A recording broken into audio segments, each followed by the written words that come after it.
Hi guys, welcome to my channel Lush Gardener. I hope you guys are fine and are safe. In today's video we are talking about another beautiful sedum. I'll put the name on the screen. It's an extremely beautiful sedum. Now this is the one that I have recently purchased. That's why it is looking slightly out of place, because it was in a transit box for some time. And this is how it looks like now. It has a lot of farina on it. I have just repotted it some time ago. You can see a little bit of the farina has been damaged. The reason I purchased this again, because I had this variety earlier, but because of the shifting from one place to another, the entire large clump of this variety was destroyed, and this is all what I could save from that bunch. This is the only thing that was I was able to survive. But you can see the amount of mass difference in the color from what it is that I've just purchased and the one that I already had. You can see the color is absolutely beautiful. It is it almost looks like sugar coated candy kind of a color. Absolutely beautiful color. I just love how this succulent tends to look like. So I absolutely love how beautiful the color is of this succulent. Now these have been in morning direct sunlight for 5 to 6 hours, and that's why you can see this beautiful color. But whereas this one has been just purchased, so it's going to take a while for them to acclimate. Now again, we go with the same rule. When your succulent has been recently purchased, do not put it out in direct sunlight. Now this is going to be kept in indirect bright light for at least 1 to 2 weeks until it starts getting acclimated. I'm not going to water it right away. It has just been potted in the soil, so it's going to be kept aside. Ideally, once it's acclimated, you can give it a morning sunlight for 5 to 6 hours, or you can keep it in indirect bright light. If you're going to keep it in indirect bright light, you will be able to see the colors like this, like mint green in colors. But if you're going to expose it to morning direct sunlight for 5 to 6 hours, you'll be able to see a color like this. So it depends upon you, whichever works out really well. But at all given point of time, you have to provide it with light, otherwise it will start to stretch. If you're going to give it a good amount of light, you will be able to see that it's going to get more compact. It looks a lot like jelly beans, but it's not jelly beans. It's a variety of sedum. Tends to turn even more yellow if you're going to keep it in indirect bright light. But give it a good amount of morning direct sunlight to have this beautiful color.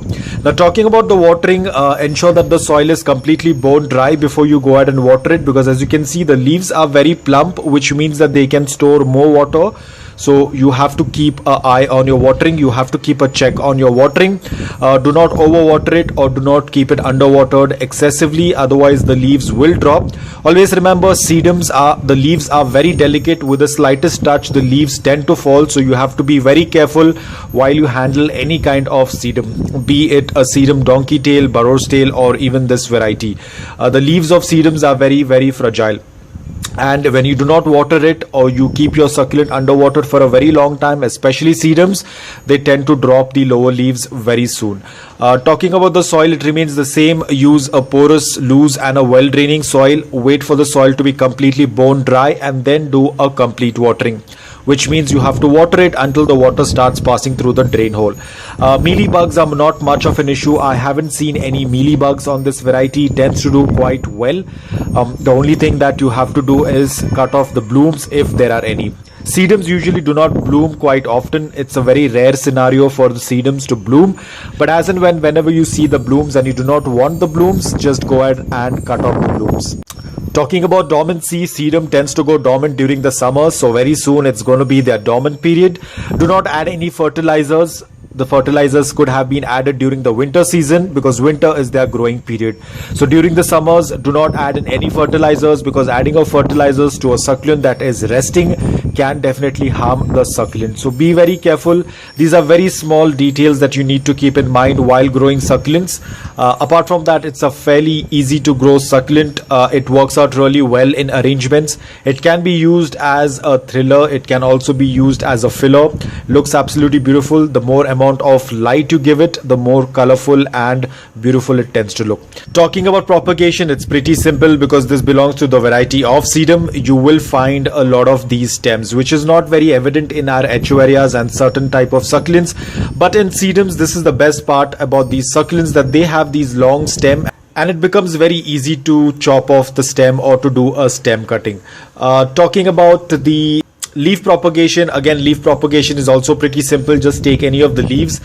They do propagate. You can even propagate it during the summer season. There is not much of an issue just because it's going dormant, but ensure that if the temperatures are very high, then do not do any kind of stem cuttings or propagation for a dormant succulent. But if your temperatures are between 30 to 32 degrees Celsius, that should not be a problem. But yes, if your temperatures are rising above 40 degrees Celsius, then definitely I would advise do not do any kind of repotting or cutting off your sedum succulents which are dormant.